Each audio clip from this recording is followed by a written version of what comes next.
Hello student, good morning. मैं doctor Dinesh Joshi एक बार फिर से मेरे इस YouTube channel doctor Dinesh Joshi maths academy में आपका स्वागत करता हूं। आज हम लोग टॉपिक ले रहे हैं equation of line in Cartesian form, या इसको सिमेट्रिक फॉर्म भी कहते हैं, यानी काटते रूप में रेखा का समीकरण। कार्टेशियन फॉर्म में रेखा का समीकरण क्या होता है, यानी इसको दूसरे फॉर्म में इसका एक और नाम क्या है, सममित रूप भी कहते हैं। क्या कहते हैं? सममित, यानी सिमेट्रिक फॉर्म भी कहते हैं इसको, और काटते रूप भी कहते हैं, कार्टेशियन फॉर्म भी कहते हैं। तो उस सरलरेखा का समीकरण ज्ञात करो जो एक दिए गए बिंदु P, एक पॉइंट आपको दे रखा होगा x1 y1 z, उससे पास होती है, और उस लाइन के जो डायरेक्शन रेशियो है, दिक अनुपात मतलब डायरेक्शन रेशियो कितने हैं, a b c है। तो हमें प्रूफ करना है उस रेखा का समीकरण क्या होगा, ये होता है। ये हमें डायरेक्ट याद करना है, ऐसे फॉर्मूला है। रेखा का समीकरण सिमेट्रिक फॉर्म, यानी काटते रूप में क्या होती है, x minus x1 upon a, y minus y1 upon b, z minus z1 upon c। यानी को ये लाइन है, ये इस पॉइंट से पास होती है। पॉइंट आपको दे रखा होगा x1 y1 z1, ये आपको गिवन होगा, और इसके डायरेक्शन रेशियो dr कितने हैं, a b c है। यानी इस रेखा, ये आपकी कोई लाइन है, इस लाइन की हमें इक्वेशन निकालनी है जो इस पॉइंट से पास होती है, इस पॉइंट से गुजरती है, और उस लाइन के डायरेक्शन रेशियो कितने हैं, ए बी और सी। यानी लाइन की इक्वेशन निकालनी है जो एक पॉइंट से पास होती है, और उसके दिक अनुपात ए बी सी आपको गिवन है। तो ये इसका फॉर्मूला होता है। ये फॉर्मूला आया कैसे, हम इसको प्रूफ कर, नीचे लिखे इसको प्रूफ कर रहे हैं। फॉर्मूला कैसा है, प्रीवियस क्लास हमने ली थी बेटा, equation of line in vector form मैंने बताया था। तो हम लिखेंगे we know that equation of line, we know that equation of line in vector form. We know that equation of line in vector form क्या होता है, r is equal to a plus lambda b. ये आपको याद हो जाना चाहिए formula. सदिश रूप में रेखा का समीकरण हमेशा होता है r is equal to a plus lambda b. a क्या है, तो कुछ a क्या, तो क्या कहोगे, a वो वेक्टर है जिससे लाइन पास होती है, b क्या है, वो वेक्टर है जिसकी लाइन पैरेलल है। ये वेक्टर फॉर्म में पढ़ा था। तो हमें चाहिए ये वाला फॉर्म, कार्टेशियन फॉर्म। हमें क्या चाहिए, इसकी कार्टेशियन फॉर्म चाहिए।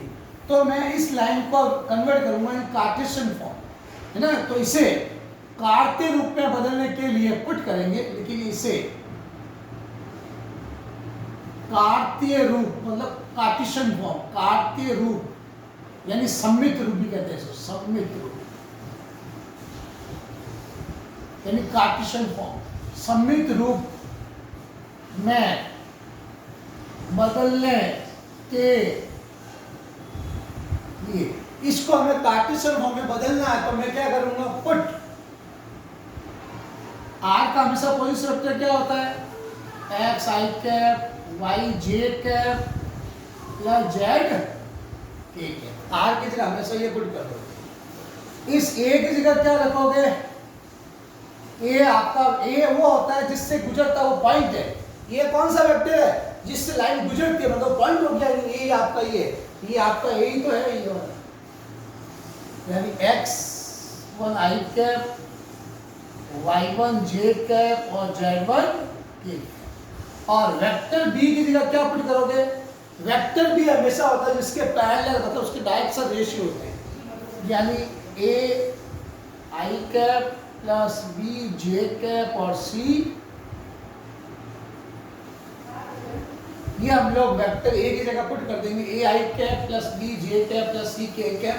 ये सारा इसमें रख दो, इसके अंदर ये सब चीजें पुट कर दो जो गिवन है। तो इस r के लिए क्या पुट कर रहे हैं अपन, x i cap y j cap और z k कैप। इस r की जगह पुट कर दे। इस a की जगह क्या रखेंगे, ये वाला x1 i cap y1 j cap z1 k cap plus lambda times इस वेक्टर b की जगह ये वाला a b c वाला, a i cap b j cap और c k कैप हमने पुट कर दिया।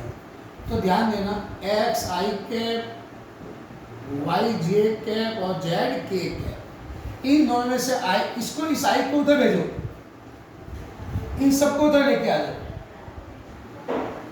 तो ये क्या आएगा, जब ये इधर आएगा तो इसको इधर लाओ, तो ये हो जाएगा माइनस x1 आई कैप माइनस y1 जे कैप z1 के, ये सारे इधर आ गए, इज इक्वल टू ये क्या हो जाएगा आपका लैम्डा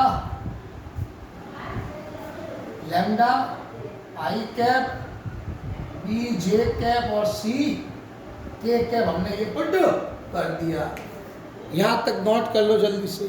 अब कॉमन ले आओ, देखो यहां से इस आई कैप में से आई कैप कॉमन आ गया, x माइनस x1 आई कैप, इसमें से ये गया y माइनस y1 जे कैप z माइनस z1 के कैप, ये आपका ये पढ़ा ही है, इधर से आ गया वेक्टर ए आई कैप, ये आपका बी जे कैप और सी के।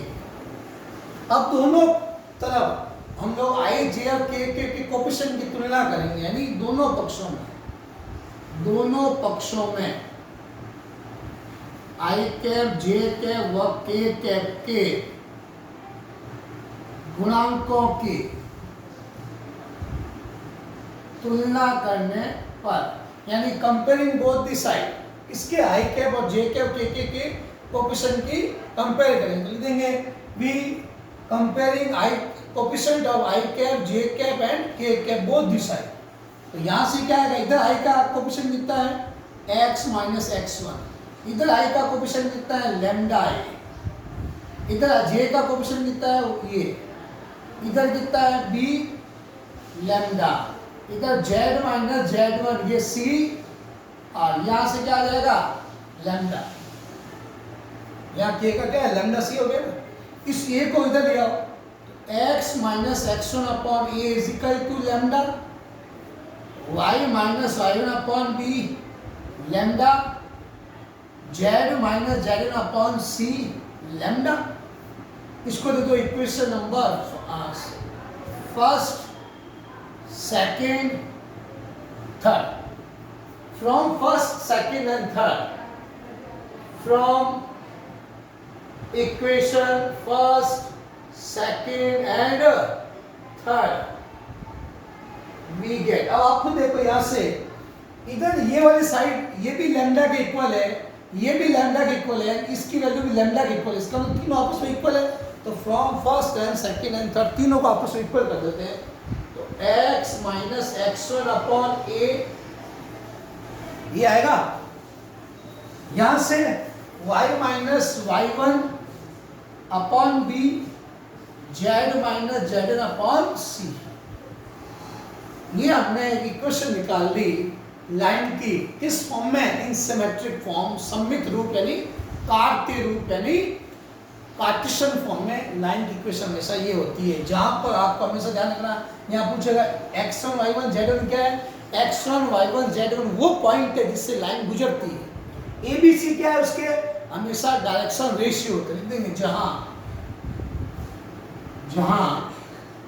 x1 y1 z1 वह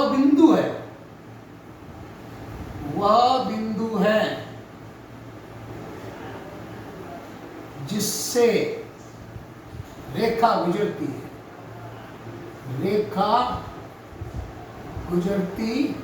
है, तथा ए बी सी रेखा के दिक् अनुपात मतलब डायरेक्शन रेशियो, ये आपके लाइन की इक्वेशन आ गई इन कार्टेशियन फॉर्म। जल्दी से आप लोग इसको याद कर लीजिए, नोट कर लीजिए, उसके बाद हम लोग इसके आगे बढ़ेंगे।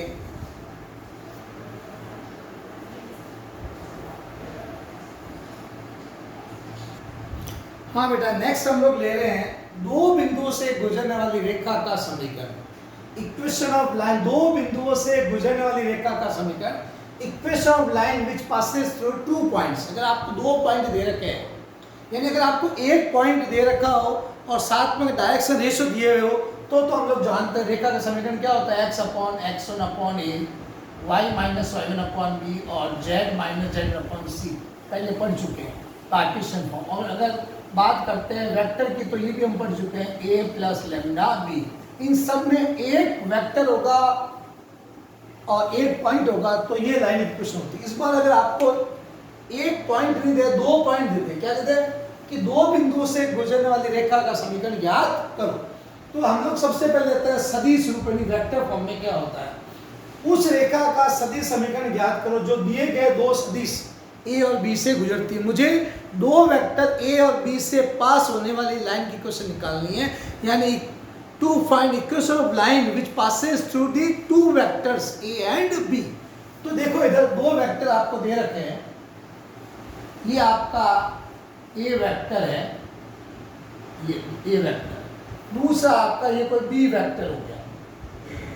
इन दोनों से पास होने वाले मुझे इस लाइन की इक्वेशन निकालनी है, ये एल को लाइन की इक्वेशन, मुझे इस लाइन की इक्वेशन फाइंड आउट करनी है। इस लाइन पे सपोज एक पॉइंट पी है आर, ठीक है, ये इसका ओरिजिन है। ओरिजिन के रेस्पेक्ट में सबके पोजीशन वेक्टर क्या होंगे, इसका पोजीशन वेक्टर ये हो गया ए, इसका पोजीशन वेक्टर ये हो जाएगा आपका बी, और इसका पोजीशन वेक्टर हो गया आपका ये आर। यानी मुझे ये दो वेक्टर ए और बी दे रखे हैं, इनसे पास होने वाली इस लाइन की इक्वेशन निकालनी है। मुझे किसकी इक्वेशन चाहिए, इस लाइन की इक्वेशन चाहिए। दो वेक्टर ये, एक वेक्टर इससे गुजरती है, एक इससे गुजरती है, तो इन दोनों वेक्टर का ओरिजिन के रेस्पेक्ट में पोजीशन वेक्टर एक ये है और ये पोजीशन वेक्टर ये है। तो इस लाइन की इक्वेशन क्या होगी, so equation of line, so equation of line क्या होगी बेटा, r = a plus lambda b minus a। ये छोटा सा फॉर्मूला याद कर लेना, दो वेक्टर से पास होने वाली लाइन की इक्वेशन का फॉर्मूला ये होता है r = a plus lambda b minus a। आपको कुछ भी नहीं करना है, दो वेक्टर अगला देगा वो कहेगा इन दो सदिशों से गुजरने वाली लाइन की इक्वेशन निकालो, ठीक है। तो अभी फॉर्मूला लिखोगे, ए की जगह ए की वैल्यू पुट करोगे और बी की जगह बी की वैल्यू पुट करोगे, लाइन की इक्वेशन आ जाएगी। तो आप इस फॉर्मूले को राइट डाउन कर लो जल्दी से। ये है आपका दो सदिशों से गुजरने वाले रेखा का समीकरण, ये है आपका इन वेक्टर फॉर्म में, किसमें, वेक्टर फॉर्म। अब हम लोग करेंगे कार्टेशियन फॉर्म, क्या करेंगे, कार्तीय रूप में। इसको आप जल्दी से नोट कर लो।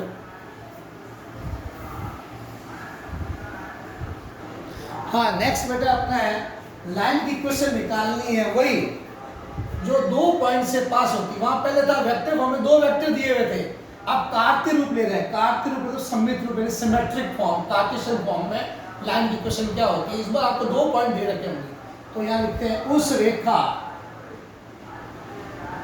का समीकरण ज्ञात करो जो दिए गए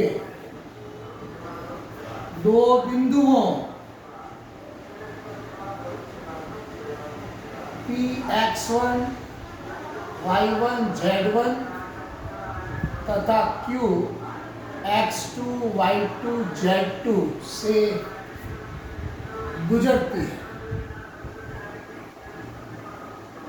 यानी हमें एक लाइन इक्वेशन निकालनी है जो विच passes through the two points. इस बार उस लाइन की इक्वेशन निकालनी है जो दो पॉइंट से पास होती है। दो पॉइंट्स कौन से, P और Q से पास आउट होती है। देखो हमें इस लाइन की इक्वेशन निकालनी है। ये P पॉइंट आपको दे रखा है x1 y1 z1, ये Q पॉइंट हो गया x2 y2 और z2। मुझे इस लाइन की इक्वेशन निकालनी है, इस रेखा का समीकरण निकालना। तो लिख देंगे अतः रेखा PQ का समीकरण, यानी equation of line PQ, equation of line PQ क्या आएगा, x minus x1 upon x2 minus x1 y minus y1 y2 minus y1, z minus z1, z2 minus z1। ये हमें याद कर लेना है इक्वेशन। या यानी और आप ये भी अप्लाई कर सकते हो, x1 y1 x2 भी इस पॉइंट से भी पास करा सकते हो, x2 minus x1, y minus y2, y2 minus y1, z minus z2, z2 minus z1। कोई भी आप इसको अप्लाई कर सकते हो। हमें हमेशा जनरली यही काम में लेनी है। कौन सी लेनी है? यानी आपसे जब भी पूछेगा कि दो बिंदुओं से गुजर रेखा का समीकरण ज्ञात करो, ये फॉर्मूला अप्लाई किया, इसमें x1 y1 z1, x2 y2 z2 की वैल्यू पुट करते। आपसे कहेगा इन दो बिंदुओं, कोई दो पॉइंट दे देगा, आपको कह देगा ये जैसे क्वेश्चन दे दिया 1 2 3 तथा q एक पॉइंट और दे दिया 4 5 6 से पास होने लाइन में एक क्वेश्चन निकालो। तो पहला पॉइंट x1 y1 z1 है, दूसरा x2 y2 z2 है। ये फॉर्मूला लगाएंगे, we know that equation line passes through the two points. ये फॉर्मूला लगाएगा, इसमें x1 y1 z1, x2 y2 z2 value put कर दी और ये आंसर आ गया। तो ये भी आप लोग नोट कर लीजिए, equation of line which passes through the two points का फॉर्मूला ये होता है। तो आपके ये इस जो एक्सरसाइज बेटा 14.2 है उसकी थ्योरी कंप्लीट हो गई। अब इसके अब हम लोग क्वेश्चन शुरू करेंगे।